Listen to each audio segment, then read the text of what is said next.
So this is hundreds of hours of work and learning new techniques and seeing how things will work.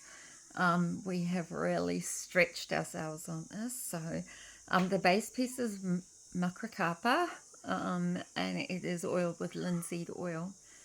We have terracotta pots, and we have our gorgeous flax, New Zealand flax, our hedgehogs, beautiful little tiny mushrooms, snails.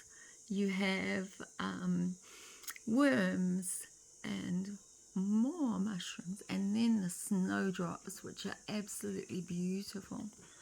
You come down to the front, and we have a slug, an earthworm, a couple of snails, or 3 snails actually, and across to the beautiful hedgehogs.